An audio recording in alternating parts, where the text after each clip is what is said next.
Les voy a recomendar una película muy buena. Es de un actor que casi todo el mundo conoce.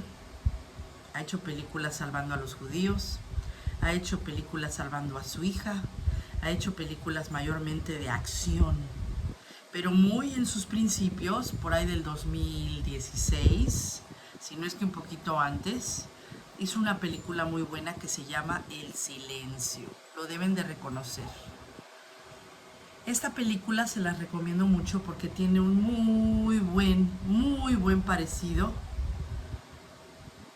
a lo que el culto de la Organización de los Testigos de Jehová y sus creyentes tiene. Vamos a ver de qué se trata esta película, cuál es su argumento. Y les voy a leer un poquito esto. Dice así: dos sacerdotes jesuitas portugueses se enfrentan a una persecución violenta cuando viajaban al Japón en 1640. En el año 1640. Imagínense cómo estaban los regímenes en ese tiempo, ¿verdad?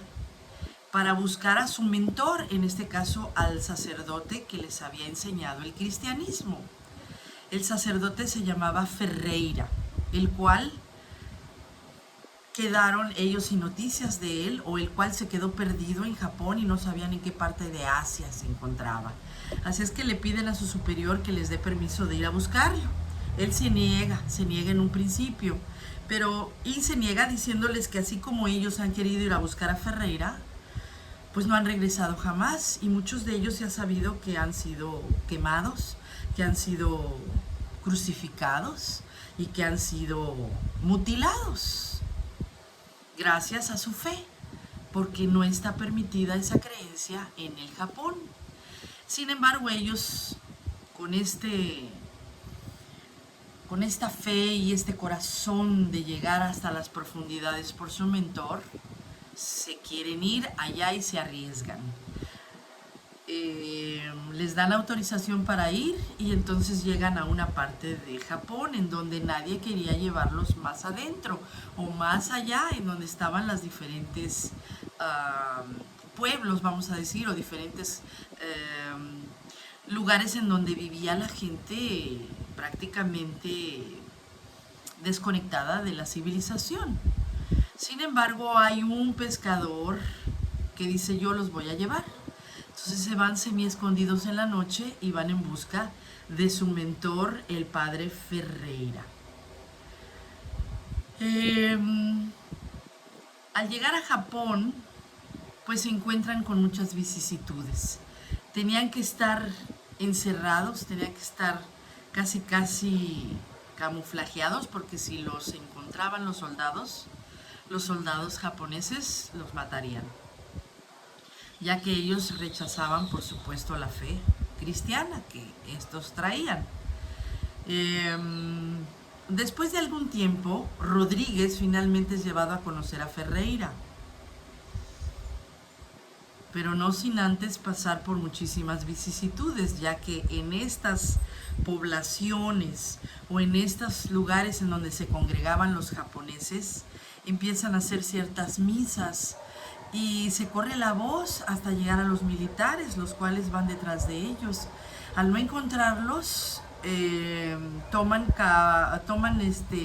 capturan a estos nativos, a estos lugareños, y los encierran en una jaula en donde los dejan sin alimento y sin agua, a morir de hambre, no sin antes mandar decir que aparecieran los jesuitas que habían llegado a reformar la creencia establecida por el Japón.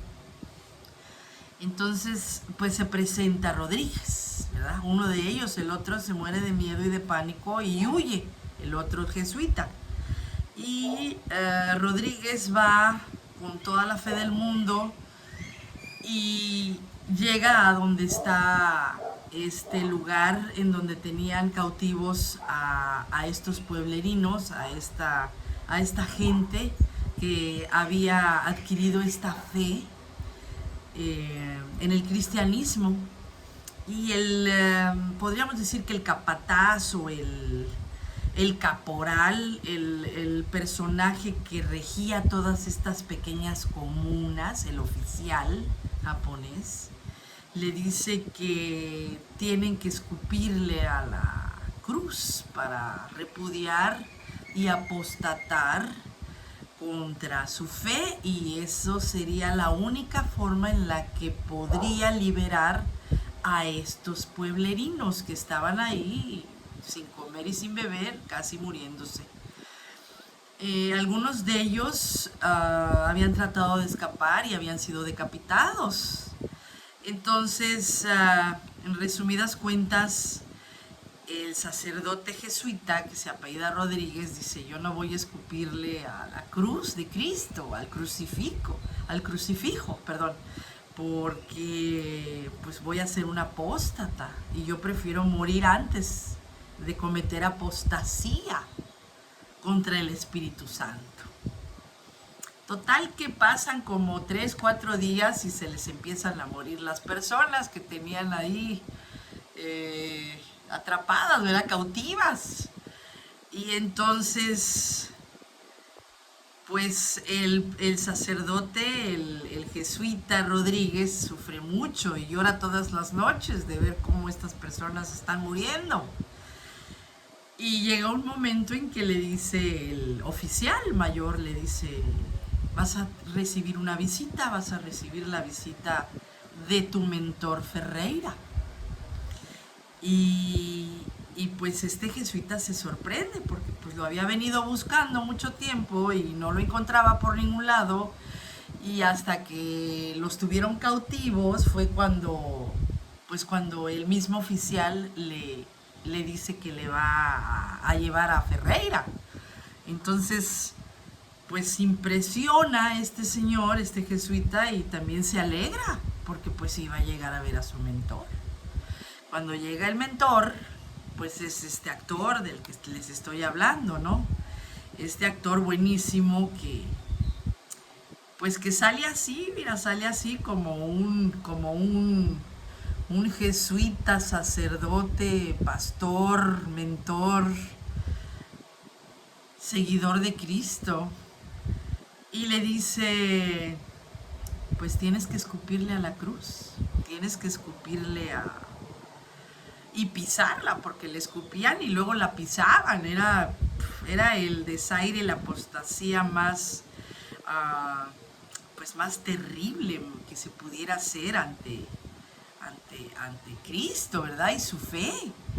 Entonces pues este señor, este jesuita, que es este de aquí enfrente, le dice: pues estás loco, pues si yo te vengo a salvar y ahora me estás diciendo, y mucha gente se ha muerto porque yo vengo con la fe en la mano, vengo con el Cristo en el corazón, y tú me dices que sea apóstata. Y ese señor muy tranquilo le dice: pues es que mira, esta gente pues va a morir, pero no va a morir porque crea, va a morir porque ha llegado a congraciarse con ustedes y conmigo. En un principio ellos empezaron a querer adoptar esta creencia, pero es realmente para agradarme a mí. Ellos obedecieron lo que yo les decía, no por fe, sino por agradarme a mí, que yo era el sacerdote y el mentor, pero ellos no tenían esa fe. Ellos querían agradarme a mí, y así te quieren agradar a ti, y así quieren agradar al otro, que este otro escapó, y después ya lo traían también con una soga en el cuello. Pero tiene una moraleja esta película, porque habla sobre cómo las personas siguen a sus mentores más que a la mismísima religión, o más que a la fe. Y eso les cuesta muy caro. Es por eso que les voy a enseñar esta otra historia, que es muy rápida, que es una noticia pues prácticamente reciente, del 2019, pero acaba de salir ahora en las páginas principales del internet. Dice: una mujer, es esta de aquí, vemos aquí la sangrita, ¿verdad? Y dice: Una mujer que murió por pérdida de sangre después de una histerectomía era testigo de Jehová. Dejó peticiones contradictorias, es decir, ella dejó claramente establecido que no quería recibir sangres. Sin embargo, sí quería recibir fracciones de sangre. Sin embargo, los doctores no pudieron entender exactamente qué era lo que esta persona quería. Heather Winchester, de 75 años, murió en el hospital de Newcastle, en Irlanda o en Inglaterra, en el septiembre del 2019, luego de que una cirugía inicial salió mal. Así que la llevaron a otro hospital en donde trataron de salvarla. Sin embargo, en el camino, ella perdió aproximadamente 1 litro 25 mililitros de sangre. Al tener 75 años y al no recibir sangre, murió. Antes de morir, los doctores quisieron hablar con sus familiares, los cuales no estuvieron presentes, estuvieron nada más los del comité. Se llama Comité de Hospitales, representantes de la organización Watchtower, en donde ellos le dijeron, los del comité, ¿verdad? Les dijeron que no recibiera absolutamente nada de sangre esta persona. Ella murió alrededor de las 4:30 de la tarde y una de las cirujanos, es decir, una de las doctoras que la atendió, dijo que si se hubiera puesto un poco de sangre o si se hubiera aceptado la transfusión de sangre, hubiera podido vivir, hubiera vivido, ¿verdad? Sin embargo, aquí tenemos que el comité, ¿verdad? Porque aquí lo dice que ellos fueron y consultaron a alguien para que, pues, porque ya la señora de 75 años ya estaba inconsciente, ya no podía desdecirse y tampoco les podía explicar exactamente qué se refería a fracciones de sangre. Pero lógicamente los del comité de hospitales, que son los de la organización, inmediatamente dijeron no se aceptan transfusiones de sangre. Y se estima que en Australia hay más o menos 68,000 testigos de Jehová, es decir, suicidas potenciales, que los quieren ver como mártires, pero son suicidas en potencia. Esta señora de 75 años se me hace muy parecida a la película esta en donde los pobladores, en donde estos indios quieren agradar. A lo mejor ella tenía mucha fe, pero también ha de haber tenido un poco de miedo. O sea, la gente a veces tiene miedo de desdecirse para no desagradar a los demás. Si yo firmo un papel en donde digo, quiero que respeten mis derechos humanos y no quiero que me pongan transfusiones de sangre, rehúso las transfusiones de sangre, después muchas de las personas ya no pueden desdecirse aunque quieran. ¿Por qué? Porque están comprometidas a agradar a las personas que las están apoyando. Y lo mismo sucede con el comité de hospitales, que ese es el grupo de ángeles de la muerte, de la Watchtower, que se dedica a seguir las reglas del juego y a decir, no, es que la señora firmó y ahora se tiene que seguir. Y nosotros vamos a ser un ejemplo de fe, de rectitud y de lealtad a las normas establecidas por Jehová y su organización. Y es por eso que preferimos que esta señora tenga la fe en la resurrección antes de tener algún tipo de esperanza de vida y antes de que no vayan a pensar que al cambiar de opinión pudieran tener un descalabro, una falta de fe o quizás una apostasía. Estarían apostatando contra el Espíritu Santo. Entonces, ¿qué es lo que sucede? Que vamos a seguir las reglas y las órdenes y cómo está. Pero en la realidad también hay que ver que la gente muchas veces agrada más a las personas que lo rodean o que las rodean que a su mismísima vida. Porque perdón, pero debe de existir un, pues, un criterio sensato, en donde digan, bueno, pues si no sabemos qué tipo de fracciones podemos o se autorizan a través de la organización, pues vamos a consultar, vamos a ver, pero déjenos investigar, que no queremos que esta persona se muera. Entonces, ¿qué es lo que sucede?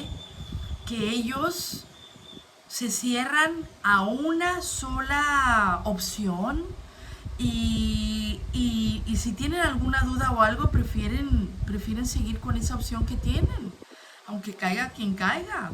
Entonces, pues los derivados de sangre, las fracciones de sangre, el mismo doctor le dijo cuáles son los derivados que creen ustedes que son realmente los autorizados. Y estos personajes le dijeron, pues no estamos seguros cuáles son las fracciones, tenemos que ver lo que es el tratamiento. Y en ese momento, pues son minutos valiosos en donde la gente realmente tiene unas hemorragias que pueden cambiar la situación de mal a peor. Entonces no se deje engañar y sea, ¿cómo le diré? Sea usted sensato con sus propios sentimientos. Pare usted la situación, si es familiar de una persona que haya afirmado, que haya dicho y que esté en cierta forma convencida, también vea las otras alternativas, porque Dios es un Dios de amor y la sangre es vida. Entonces, sea sensato con usted mismo y si no está 100% seguro de que esa persona quiere o no quiere recibir la sangre, consúltelo con sus familiares, consúltelo con sus personas que los quieren. Y si esa persona todavía está consciente, vuelva a consultarlo con ella misma, con él mismo, para que no se vuelvan suicidas en potencia. No son mártires, no son ejemplos a seguir, no son personas que están agradando a Dios por agradar a Dios, están agradando a los que los rodean, como esta película del silencio. Estos señores que vivían en estas comunas, que tenían toda la vida un régimen totalitario, estaban tratando de agradar a los jesuitas, a los sacerdotes que estaban con ellos y realmente no entendían todo el concepto de lo que ellos les estaban tratando de enseñar. Entonces no se vuelvan víctimas y no se vuelvan suicidas en potencia. Investiguen, lean y vean cuáles son las posibilidades para seguir adelante. Porque Dios, el Creador, al final del día es el único que va a juzgarlo. No lo va a juzgar una organización, no lo va a juzgar alguien y le va a decir apóstata. Y ya no les va a dar oportunidad de abrir la puerta, el camino y la verdad y la vida. Ellos no tienen la llave. Y para eso nos vamos a un texto muy bueno, que es el texto de Mateo 24, del 45 al 51. Yo me tomé la libertad de separarlo aquí. Lo tengo en esta Biblia y lo tengo en esta otra Biblia gigante, pero no la puedo cargar porque está muy grande. Pero vamos a compartirlo. Este texto es de acá, es el de Mateo 24, vamos a Mateo 24, del 45 al 50, y dice así: ¿quién es en realidad el esclavo fiel y prudente a quien su amo puso a cargo de los sirvientes de la casa para darle su alimento al tiempo debido? Feliz es ese esclavo si su amo cuando venga lo encuentra haciendo eso. Les aseguro que lo pondrá a cargo de todos sus bienes. Pero ahí viene lo mejor, dice así en el 48. Pero si ese esclavo resultara ser malo y alguna vez dice en su corazón, mi amo está tardando, y se pone a golpear a sus compañeros y a comer y a beber, ¿verdad, Mr. Morris? Con los borrachos empedernidos, el amo de ese esclavo vendrá un día en el que no lo espera y a una hora en que no sabe, y le dará el peor de los castigos y lo pondrá con los hipócritas. Ahí es donde llorará y apretará los dientes. ¿Por qué? Porque más valdría no caer en manos de un Dios furioso que se dé cuenta de cómo están tratando a sus ovejitas. Hay otro texto que es el texto de Juan, en donde yo les resumí. Aquí dice: así que Jesús les volvió a decir, de verdad les aseguro que yo soy la puerta para las ovejas. Todos los que han venido haciéndose pasar por mí son unos ladrones y unos saqueadores. Eso está en el capítulo 10, en el versículo 7 en adelante. Dice: pero las ovejas no los han escuchado. Hay algunas que los escuchan y los siguen. Yo soy la puerta, dice Jesús. El que entre por mí se salvará. Podrá entrar y salir y encontrará los pastos. El ladrón solo viene para robar, matar y destruir. Matar, robar y destruir. ¿Qué es lo que está haciendo la organización? Yo he venido para que tengan vida y la tengan en abundancia. Yo soy el pastor excelente. El pastor entrega su vida por sus ovejas. ¿Cuál de todos estos malandrines de la organización ha entregado su vida? Bueno, no ha entregado ni 5 centavos para nadie. Acuérdese de la pandemia. El 14 dice: yo soy el pastor excelente, conozco a mis ovejas me conocen a mí, tal como el Padre me conoce a mí, yo conozco al Padre, ¿verdad?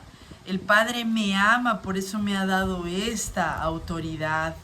Pero aquí, antes de ese, en el 10 con el capítulo 10 con el versículo 7, dice que Él es la puerta. Ahorita les digo, el pastor llama a sus ovejas, después de sacar a todas sus ovejas, las ovejas porque conocen su voz, claro que sí, nunca seguirán a un extraño. Dice Jesucristo: yo soy la puerta, el que no entra a través de mí, no es digno, es un ladrón, saqueador y asesino. Es decir, que han habido pastores o han habido charlatanes como los que estamos viendo en la Watchtower, que no entran por la puerta correcta. Ellos no entran por esa puerta. Es por eso que Jesucristo dice: yo soy la puerta, el camino y la verdad. Y cuidado, cuidado con los que no entren por esa puerta a través de mí. El Ezequiel, y perdón que me haya seguido un poquito más, pero son cosas muy importantes. Ezequiel capítulo 34, del versículo 17 al 22, dice así: en cuanto a ustedes, y esto es un texto de condenación para estas personas que usan y abusan a estas víctimas y a estos pobrecitos suicidas en potencia. Dice así el 17: en cuanto a ustedes, mis ovejas, esto es lo que dice el Señor soberano Jehová: voy a juzgar entre oveja y oveja, entre carneros y machos de las cabras. No les basta, y esto está dirigido a los charlatanes, a los dirigentes, a los pastores falsos. Dice: ¿no les basta a ustedes con alimentarse en los mejores pastos? Porque sabemos que viven y que comen de las mejores formas y viajan en primera clase. Dice: no les basta con alimentarse en los mejores pastos, también tienen que pisotear lo que quede en sus pastos. Y después de beber el agua más clara, ¿tienen que enturbiarla con las patas? Y ahora mis ovejas tienen que alimentarse en los pastos que ustedes han pisoteado y beber el agua que ustedes han enturbiado con sus patas. Por lo tanto, esto es lo que le dice a ellas el Señor soberano Jehová. Aquí estoy y yo mismo juzgaré entre las ovejas gordas y las ovejas flacas, porque ustedes las empujarán con el costado y con los hombros, y a todas las ovejas enfermas les darán empujones con los cuernos hasta dispersarlas lejos. Salvaré a mis ovejas, nunca más servirán de presa. Voy a juzgar entre oveja y pondré sobre ellas a un solo pastor, a mi siervo David, que en este caso es el David mayor, es el león de Judá, es el Cristo. Y él las alimentará y él mismo las cuidará. Él es el pastor excelente y yo, Jehová, seré su Dios. Y mi siervo David, un jefe en medio de ellas. Yo, Jehová, he hablado. Qué miedo, qué miedo, que tengan miedo todos esos que se creen muy seguros y todos esos que se alimentan y que están gordos y que abusan de todas estas pobrecitas ovejitas. ¿Usted qué opina?